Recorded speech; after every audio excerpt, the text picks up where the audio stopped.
नमस्कार, मैं हूं आपके साथ अनुष्का राय और आप देख रहे हैं आज का आईना न्यूज चैनल।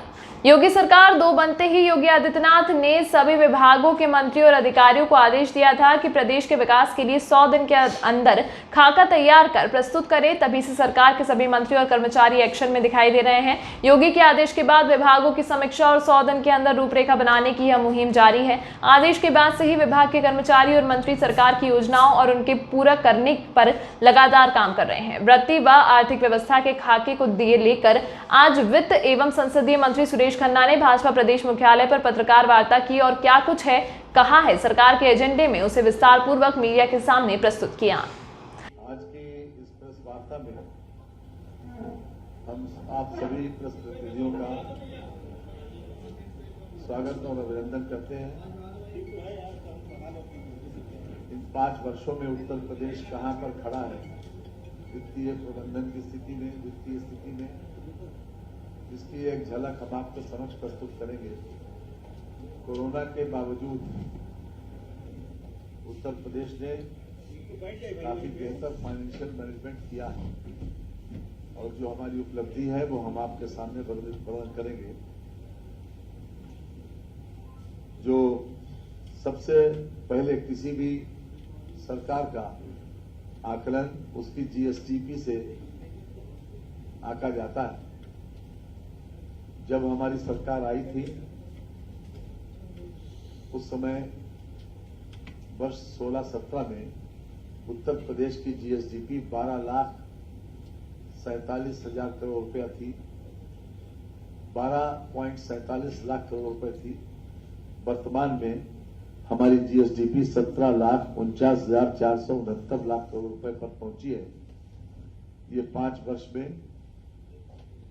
जो इजाफा हुआ है लगभग 40% का इजाफा हुआ है और ये हमारे लिए एक संतोष की बात है कि हमने तमाम विपरीत स्थितियों को फेस करते हुए अपनी जीएसडीपी को बेहतर प्रबंधन के आधार के ऊपर इस वृद्धि तक पहुंचाया है। इसके साथ क्रेडिट डिपॉजिट रेशियो जो हमारा है वो भी अपने आप में उल्लेखनीय है। लगभग 6% हमारा क्रेडिट डिपॉजिट रेशियो बढ़ा है।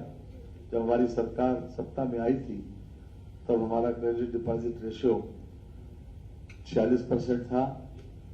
6% की वृद्धि इसमें हुई है। हमारी बैंक शाखाओं में भी वृद्धि हुई है। लगभग 90,000 से अधिक बैंकिंग आउटलेट्स से मतलब यह है कि जिसमें बैंक मित्र और बैंक सखी शामिल हैं। लगभग 1,14,882 बैंक मित्र और सखी जो उनके माध्यम से भी जो आउटलेट्स हैं यानी कि वो लोग भी इस बैंकिंग सिस्टम में हमारे आम जनता को सहयोग देते हैं।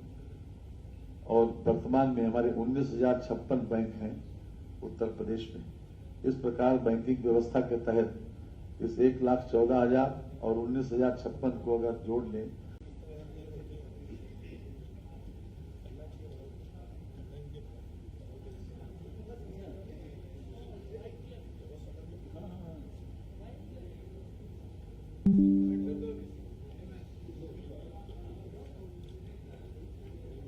अभी हम आपको इसका अकाउंट में पूरा अमाउंट बता देंगे।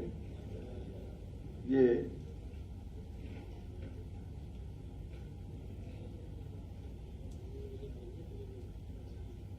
कई बीमा योजनाएं प्रधानमंत्री के माध्यम से चलाई गई थी। उसमें जीवन ज्योति बीमा, प्रधानमंत्री जीवन ज्योति बीमा में देश में उत्तर प्रदेश दूसरे स्थान पर है। पिछले 5 वर्षों में 247% की इसमें वृद्धि हुई है। 2022 तक प्रदेश में कुल लाभार्थी 111 लाख हैं। पिछले 5 वर्ष में मार्च 2017 में मात्र 32 लाख थे, तो इसमें 247% की ग्रोथ हुई। प्रधानमंत्री सुरक्षा बीमा योजना में उत्तर प्रदेश प्रथम स्थान पर है। आपको मालूम है कि मात्र 12 रुपए में ये इंश्योरेंस होता है। 2022 तक प्रदेश में कुल 3.73 करोड़ लाभार्थी हैं, जबकि मार्च 2017 तक 1 करोड़ 20 लाख ही लाभार्थी थे। पिछले 5 वर्षों में 2.53 करोड़ लाभार्थी बढ़े हैं, जो पिछले 5 साल की तुलना में 211% की वृद्धि हुई। अटल पेंशन योजना ये बहुत अच्छी योजना है। 18 साल से लेकर 60 साल तक लोग इसमें पैसा जमा करते हैं और अलग अलग इसका स्लैब है। जो लोग 1000 रुपए पेंशन चाहेंगे 60 साल के बाद उनको 42 रुपए जमा करना होंगे, और जो लोग चाहेंगे कि उनको 5000 रुपए महीने की पेंशन मिले वो 210 रुपए महीना अगर जमा करेंगे तो निश्चित रूप से उन लोगों को 5000 रुपए 60 साल के बाद मिल सकते हैं। अटल पेंशन योजना इसमें 833% की ग्रोथ हुई। 2017 में मात्र 6 लाख ही लाभार्थी थे, वर्तमान में 56 लाख लाभार्थी इसमें हुए। प्रधानमंत्री मुद्रा योजना में पिछले 5 वर्षों में लगातार 100% से अधिक की ग्रोथ मिली है। 5 वर्षों में 2.43 लाख करोड़ खाते में 1.32 लाख करोड़ रुपए लोन दिए गए हैं, जबकि 5 वर्ष पहले मार्च 2017 तक 14,754 करोड़ रुपए। स्टैंड अप में विशेष रूप से महिला और शेड्यूल कास्ट हर शाखा के लिए ये कोटा तय है कि जो लोग भी स्टैंड अप योजना के तहत, हमारा उत्तर प्रदेश ने काफी प्रगति की है। लाभार्थी हमारे 15,307 लाभार्थियों को 3105 करोड़ रुपए का लोन दिया गया। ये तकनीकी स्थिति को बढ़ाने के लिए, कोई टेक्नोलॉजी नई डेवलप करने के लिए, और ये खास तौर से जो रनिंग यूनिट्स हैं उनको बेहतर बनाने के लिए ये योजना विशेष रूप से। जो रेली पटरी वाली योजना वो सबसे ज्यादा कामयाब हुई। प्रधानमंत्री स्वनिधि योजना के तहत पूरे भारतवर्ष में हम प्रथम स्थान पर हैं। 10 अग्रणी जिलों में, प्रदेश में 6 जिले उत्तर प्रदेश में ऐसे हैं: लखनऊ, कानपुर, आगरा, वाराणसी, मेरठ और प्रयागराज। ये देश में प्रथम लखनऊ है, कानपुर द्वितीय है, आगरा 5वें स्थान पर है, वाराणसी 6ठे स्थान पर है, मेरठ 9वें स्थान पर है, प्रयागराज 10वें स्थान। ये 8,24,000 लोगों को ये स्वनिधि योजना के तहत दिया गया, और इसमें अगर प्रॉपर्ली ट्रांजैक्शन होता रहे तो 20,000 मिलेगा। 20,000 तक लोन मिल सकता है, और 20,000 रुपए लोन लेने के बाद अगर ठीक प्रकार से ट्रांजैक्शन किया जाए तो 50,000 रुपए तक लोन इसमें मिल सकता है। ये सबसे ज्यादा पॉपुलर स्कीम हुई है कि जो लोग, खासतौर से रेली पटरी वाले, जो लोग महाजन से मोटे ब्याज पर रुपया लेते थे, वो जो कुछ पैदा करते थे उसमें से अधिकांश भाग ब्याज में ही चला जाता था। इसलिए उन लोगों के लिए ये बहुत बड़ा वरदान है। SLBC के माध्यम से हमने पिछले 5 वर्षों में स्टेट लेवल बैंकर्स कमेटी की जो स्थिति है उसमें पिछले साल अक्टूबर, नवंबर और दिसंबर में 3 माह में 11,000 करोड़ रुपए का ऋण वितरण कराते हुए लगभग 33,000 करोड़ रुपए का ऋण प्रवाह कार्यक्रम में संपन्न कराया गया। इसमें भी हम प्रथम स्थान पर।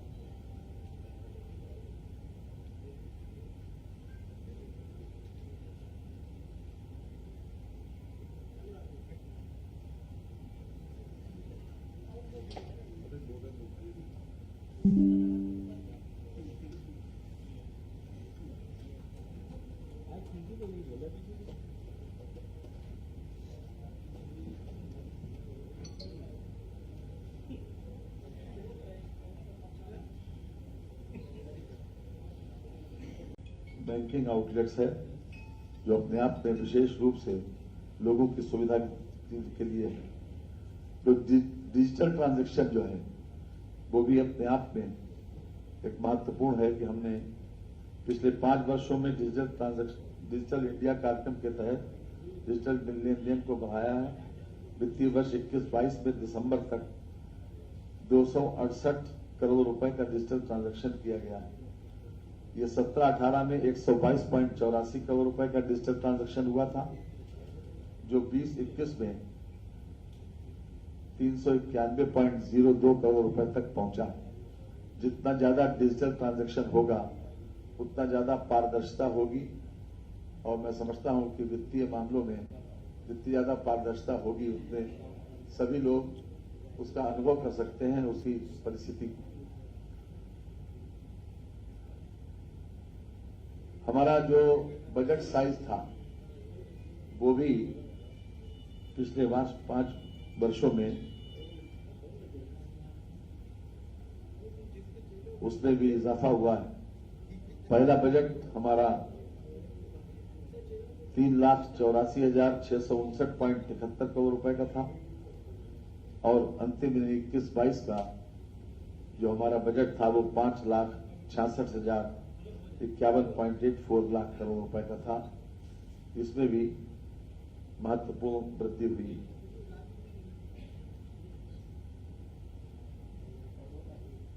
प्रधानमंत्री जनधन योजना के माध्यम से जिस प्रकार से बैंक अकाउंट्स में वृद्धि हुई वो भी अपने आप में बहुत उल्लेखनीय है और उत्तर प्रदेश इसमें फर्स्ट नंबर पर।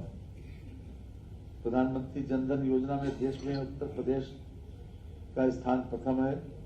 2022 तक 7 करोड़ 90 लाख लाभार्थी हैं, जबकि 5 वर्ष पहले 2017 में जो हमारी सरकार आई थी 4 करोड़ 47 लाख लाभार्थी थे। 5 वर्षों में 3.43 करोड़ लाभार्थियों की वृद्धि हुई और इसमें धन भी लगभग पहले के मुकाबले में जो प्रधानमंत्री जनधन योजना के तहत जो जमा हुआ है वो भी अपने आप में उल्लेखनीय है। बात खासतौर से मैं आपको कोट करना चाहता हूं।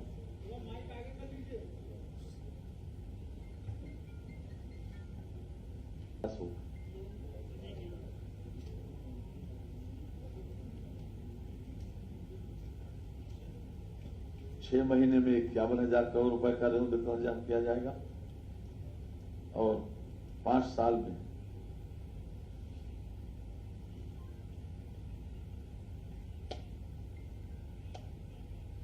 2 लाख करोड़ रुपए का ऋण वितरण किया जाएगा। ये अपने आप में उत्तर प्रदेश को आत्मनिर्भर बनाने की दृष्टि से, लोगों को रोजगार उपलब्ध कराने की दृष्टि से बहुत पॉपुलर है और अभी तक लोगों के सामने बहुत बड़ा संकट था गारंटी का। तो जिस प्रकार से स्वनिधि योजना में हमने बिना गारंटी के लोन देने की व्यवस्था की है, इसीलिए वो सबसे ज्यादा पॉपुलर हुई है कि उसमें केवल आधार कार्ड और एप्लीकेशन के ऊपर लोन मिल जाता है।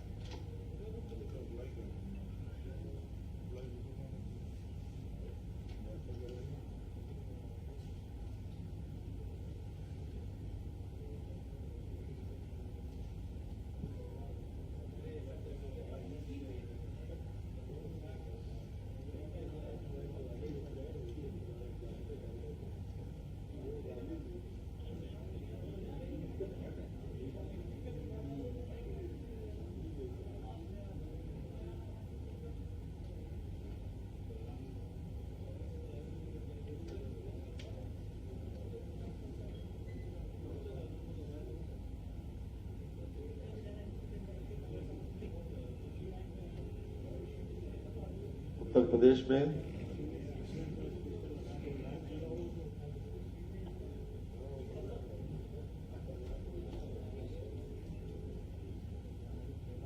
जो मैंने प्रधानमंत्री जनधन योजना का जिक्र किया था उसमें 33,493 करोड़ रुपए की राशि जमा है।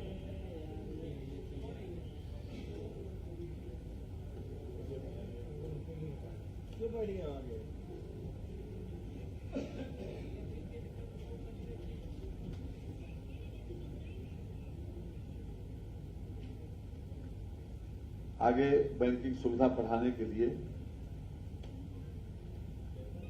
हमने 700 बैंक शाखाएं और 700 एटीएम ये आगे आने वाले दिनों में लगाने का फैसला किया। इसमें 12 बैंक ऐसी हैं, मिसाल के तौर पर बैंक ऑफ बड़ौदा में 75, भारतीय स्टेट 700 एटीएम ये आगे आने वाले दिनों में लगाने का फैसला किया। इसमें 12 बैंक ऐसी हैं, मिसाल के तौर पर बैंक ऑफ बड़ौदा में 75, भारतीय स्टेट बैंक में 100, पंजाब नेशनल बैंक में 85, केनरा बैंक में 75, इंडियन बैंक में 40, यूनियन बैंक ऑफ इंडिया में 75, bank of India axis bank में 25, आईसीआईसीआई बैंक में 40, एचडीएफसी में बैंक में 70, आईडीबीआई बैंक में 10, बैंक ऑफ महाराष्ट्र में 20, अन्य में 75, कुल 700 बैंक की शाखाएं आने वाले समय में खोली जाएंगी और इसी के अनुरूप उसमें एटीएम की व्यवस्था भी की जाएगी। हर हालत में उत्तर प्रदेश में माननीय प्रधानमंत्री जी के मार्गदर्शन में और माननीय योगी जी के नेतृत्व में हर तरह से ये कोशिश की गई है कि हम फाइनेंशियल मैनेजमेंट बेहतर करें और हर स्तर पर सुधार की कोशिश की गई है, मितव्ययता भी बरती गई है और ये भी कोशिश की गई है कि जहां कहीं पर कोई ऐसा खर्चा समझ में आता है कि जो गैर जरूरी है उसको भी हम समाप्त करें। एक बात मैं पहले भी इस बात को कह चुका हूं कि पहले बहुत सी इस बात के लेके आलोचना की जाती थी कि हम एक ही उदाहरण देकर अपनी बात को समाप्त करेंगे। आपको मालूम है कि अगस्त 22 में जब मेरे सामने ये मैटर आया था कि चपरासी से लेकर चीफ सेक्रेटरी तक अपना इनकम टैक्स खुद देंगे और मंत्रियों के लिए व्यवस्था की गई थी 1980-81 में कि मंत्रियों का इनकम टैक्स सरकार देगी, तो हमने उसी वक्त माननीय मुख्यमंत्री जी से बात करके और मैं मुख्यमंत्री जी से रिक्वेस्ट किया था। मुख्यमंत्री जी ने तुरंत उसको तत्काल समाप्त करने के लिए कहा और वो व्यवस्था समाप्त हो गई। तो जहां कहीं पर भी ये समझा गया कि कोई भी चीज समय के अनुकूल नहीं है, परिस्थिति के अनुकूल नहीं है या कहीं पर ज्यादा समझ में आया, कोई अनियमितता समझ में आई तो उसको तत्काल समाप्त किया। आज की इस अवसर पर इतना ही पर्याप्त था। बहुत बहुत धन्यवाद।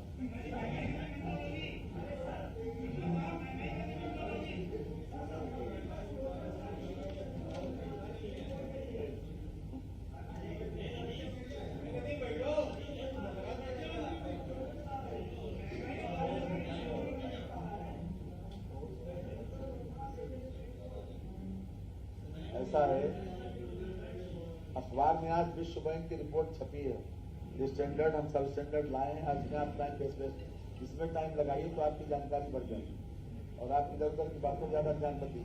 तमाम महत्वपूर्ण खबरों के लिए देखते रहिए आज का आईना न्यूज चैनल।